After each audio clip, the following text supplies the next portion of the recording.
Dear friends, thank you for coming here today to celebrate the Tankian Foundation's 20th anniversary. And thanks for having me join you.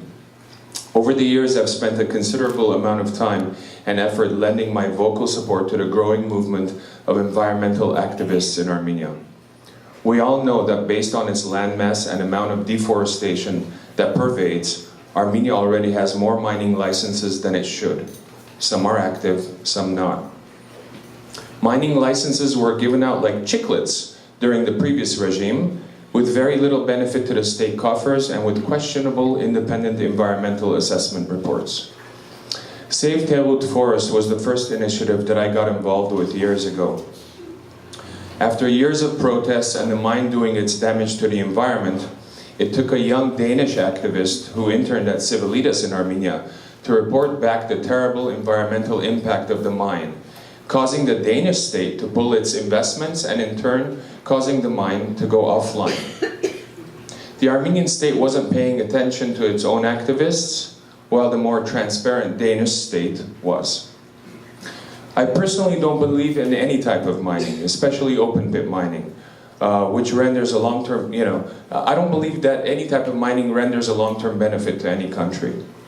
Overall, mines offer short-term employment for locals while damaging the environment permanently. A healthy ecosystem is our lungs, and there are many other ecologically prudent methods to create industries utilizing such land. But it's very important to support such communities tempted or ravaged by mining. Recently, I've been supporting the Armenian Environmental Front and their campaign against the opening of the mine at Amulsar, near Jermuk. Local residents and activists firmly believe that the mine will poison Armenia's water supply, leading all the way to Lake Sevan.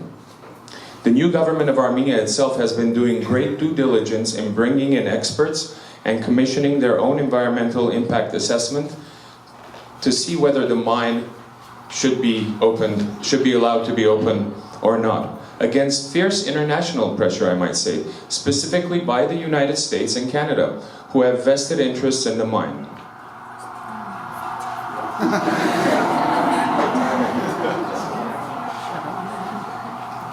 I hate additional sound. As Armenian Americans, we should be very wary of our government in the US pressuring our newly formed government in Armenia to protect the interests of some investors.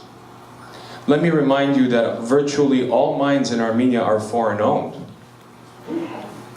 A few years ago, I also made a stink in finding out that the US Embassy in Armenia was helping Monsanto further its advance into the Armenian agricultural seed market.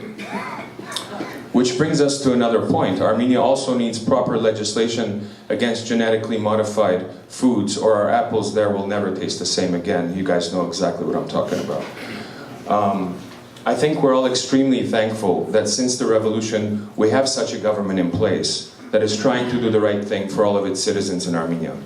The revolution was a gift by the people to the people, and an incredible example of the success of peaceful, modern, decentralized civil disobedience and a historic first.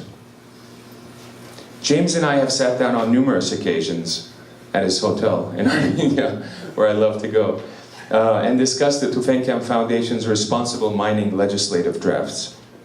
He's incredibly passionate about making sure that Armenian law protects the environment at the highest levels when it comes to mining. I'm sure you are already finding more allies and success now with your efforts than ever before.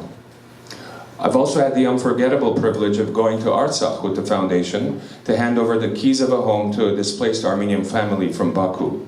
The joy on their faces we will never forget. So I just want to say thank you to all of you who support such a foundation. Here's to another 20 years of the Tankian Foundation, and thanks for having me.